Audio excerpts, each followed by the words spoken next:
ሰላም ውድ ዩቲዩብ ተከታታዮቼ እንዴት ናችሁ? እኔ እግዚአብሔር ይመስገን። ዶክተር መክሊት አዩ የሚለውን የዩቲዩብ ቻናል ሰብስክራይብ በማድረግ ቤተሰቤ ሁኑ። አዳዲስ ኢንፎርሜሽኖችን አዳዲስ መረጃዎችን እንነጋገራለን፣ እንማማራለን። ቤተሰቤ ስለምትሆኑ ከወዲሁ በጣም አመሰግናለሁ። ዛሬ እንድንነጋገር የፈለኩት ስለ ብልት ፈንገስ ኢንፌክሽን ነው ወይም ቫጂናል ካንዲዲያሲስ ስለሚባለው ማለት ነው በሕክምናው። ስለሱ አጋላጭ ምክንያቶች፣ ምልክቶችና ሕክምና እንነጋገራለን። ተከታተሉ። ለብልት ማሳከክ ዋነኛ ምክንያት የሚባለው የብልት ፈንገስ ኢንፌክሽን ነው ማለት ነው። በተለያዩ የፈንገስ ዝርያዎች ይከሰታል። 90% የሚሆነው ግን ካንዲዳ አልቢካንስ የተባለ ፈንገስ ነው ይህን ኢንፌክሽን የሚያመጣው። 10% የሚሆነው ደግሞ ካንዲዳ ግላብራታ የተባለ የፈንገስ አይነትና ሌሎችም የፈንገስ አይነቶች የሚያመጡት ኢንፌክሽን ነው ማለት ነው። እነዚህ የተለያዩ የፈንገስ አይነቶች የሚያመጡት ህመም አንድ አይነት ነው፣ የተለየ ነገር የለውም ማለት ነው። ታዲያ እነዚህ ፈንገሶች ከየት ነው የሚመጡት ካላችሁ፣ በአብዛኛው ከፊንጢጣ አካባቢ ወደ ብልት እየገባ ኢንፌክሽን ይፈጥራል። እንዲሁም እስከ 20% የሚሆኑ ሪፕሮዳክቲቭ ኤጅ ግሩፕ ላይ የሚገኙ ሴቶች እንደ ኖርማል ፍሎራ ብልታቸው ላይ ፈንገስ አለ ማለት ነው። ይሄ ፈንገስ በተለያየ ምክንያት ሲያድግና ሲበዛ ኢንፌክሽን ይፈጥራል። ሌላ ደግሞ በጣም አልፎ አልፎ ቢሆንም በሴክሹዋል ኢንተርኮርስ ወይም በወሲብ አማካኝነት ፈንገስ ኢንፌክሽን ሊይዘን ይችላል ማለት ነው። ታዲያ ለብልት ፈንገስ ኢንፌክሽን አጋላጭ ምክንያቶች ምን ናቸው ካላችሁ፣ የመጀመሪያው የስኳር በሽታ ነው።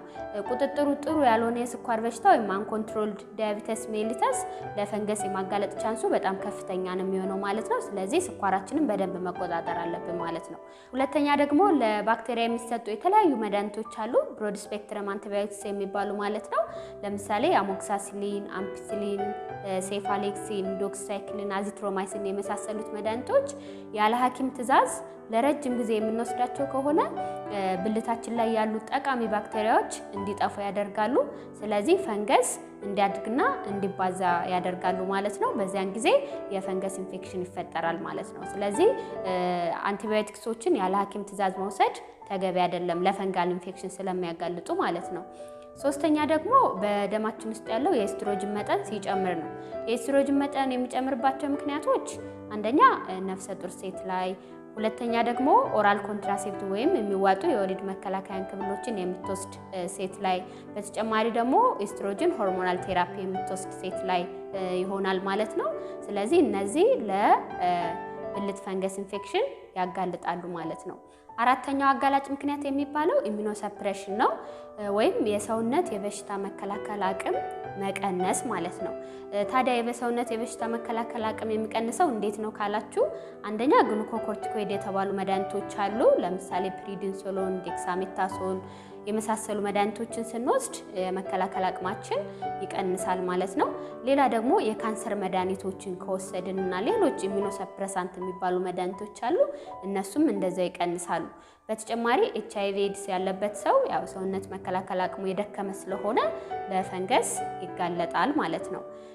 አምስተኛ ደግሞ ከመጠን ያለፈ ጭንቀት የምንጨነቅ ከሆነ፣ በተጨማሪ ደግሞ ብልታችንን ቶሎ ቶሎ የምንታጠብ ከሆነ ፍሪኩዌንት ዶቺንግ ይባላል።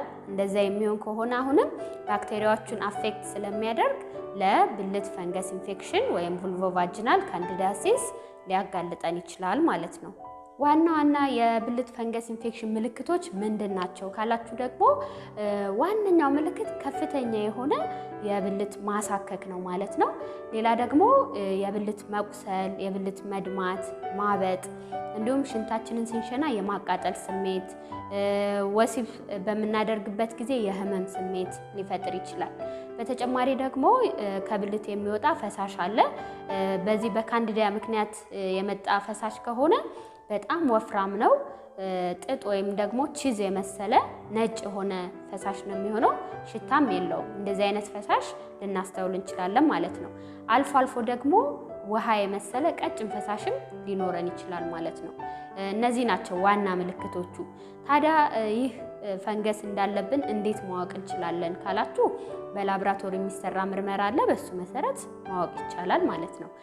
ምንድነው የሚደረገው? ከብልት ፈሳሽ ላይ ሳምፕል ይወሰዳል። ቫጂናል ስዋብ ይባላል። እሱ ተወስዶ በማይክሮስኮፕ ይታያል። በማይክሮስኮፕ ሲታይ ፈንገሱ ከታየ ቫጂናል ካንዲዲያሲስ ነው ማለት ነው። ሌላ አማራጭ ደግሞ ስፔሻሊ አድቫንስ ያደረጉ ሴታፕ ላይ ከሆነን ካልቸር ይሰራል። ፈንገሱ ካልቸር ሲሰራ ካደገ እንደዚሁ የፈንጋል ኢንፌክሽን ነው ማለት ነው። ስለዚህ በዚህ መልኩ ማወቅ ይቻላል በቀላሉ። በመጨረሻም የብልት ፈንገስ እንዴት ይታከማል ካላችሁ ህክምናው በጣም ቀላል ነው። እኛ ኢግኖር አድርገን ለብዙ ጊዜ ቤታችን ካልቆየን በስተቀር ቶሎ ከመጣን ታክመን መዳን የሚችል በሽታ ነው ማለት ነው። መጀመሪያ ለህክምና እንዲቀል ለሁለት ይከፈላል። ኮምፕሊኬትድ ቮልቮቫጂናል ካንዲዲያሲስ እና አንኮምፕሊኬትድ ቮልቮቫጂናል ካንዲዲያሲስ። አንኮምፕሊኬትድ ቮልቮቫጂናል ካንዲዲያሲስ ወይም ደግሞ ቀለል ያለ የብልት ፈንገስ የሚባለው የሚከሰተው ነፍሰ ጡር ያልሆኑ ሴቶች ላይ፣ ኢሚኖኮምፒተንት ወይም የሰውነት የበሽታ መከላከል አቅማቸው ኖርማል የሆኑ ሰዎች ላይ ከሆነ አንኮምፕሊኬትድ እንለዋለን ማለት ነው። በተጨማሪ ደግሞ በአመት ቢያንስ 3 ጊዜና ከዛ በታች ከሆነ የታመምነው እንዲሁ አንኮምፕሊኬትድ ቮልቮቫጂናል ካንዲዲያሲስ ይባላል ማለት ነው።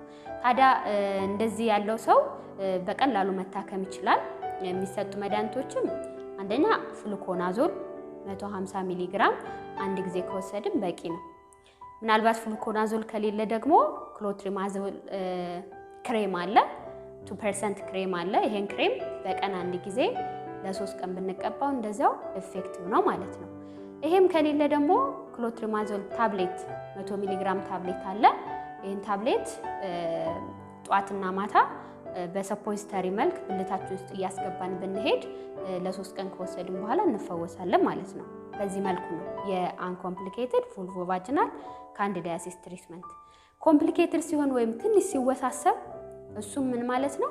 ስኳር በሽታ ያለባቸው ሴቶች ላይ ከሆነ፣ ኢሚኖሰፕረስድ የሆኑ ወይም ደግሞ የሰውነት የበሽታ መከላከል አቅማቸው የደከሙ ሰዎች ላይ ከሆነ፣ ነፍሰ ጡር ሴቶች ላይ ከሆነ፣ እንዲሁም በአመት 4 ጊዜና ከዛ በላይ የፈንገስ ኢንፌክሽን ያላቸው ሴቶች ላይ ከሆነ እንደ ኮምፕሊኬትድ ፈንጋል ኢንፌክሽን ነው የምንወስደው ማለት ነው።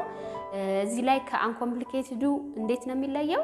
መድኃኒቶቹ አንድ አይነት ናቸው። እነ ክሎትሪማዞል፣ ፍሉኮናዞል ሊወሰዱ ይችላሉ። ነገር ግን ዱሬሽኑ ወይም የምንሰጥበት ጊዜ ይራዘማል ማለት ነው። ብዙ ጊዜ ከ7 እስከ 14 ቀን ይወሰዳሉ ማለት ነው። ለማንኛውም እነዚህ እዚህ ጋር ያሉት መድኃኒቶች ለኮምፕሊኬትድ ቮልቮቫጂናል ካንዲዲያሲስ ህክምና የሚሰጡ መድኃኒቶች ናቸው ማለት ነው። ሌላ ልብ ማለት ያለባችሁ ቅድም አጋላጭ ምክንያቶች ብለን የዘረዘርናቸውን ምክንያቶች ማስወገድ አለብን። ምክንያቱም በእነዛ ምክንያት ከሆነ ፈንጋል ኢንፌክሽኑ የመጣብን የመደጋገም ቻንሱ ሃይ ስለሚሆን ምንድነው ያመጣብኝ ብሎ ሰርች አድርጎ እሱን አቮይድ ማድረግ ያስፈልጋል ማለት ነው። ለዛሬ የነበረኝ ይህንን ይመስላል። በቀጣይ ደግሞ በሌላ ርዕስ እንገናኛለን። ሰብስክራይብ ማድረጋችሁን እንዳትረሱ። በጣም አመሰግናለሁኝ። ሰላም ሁኑ።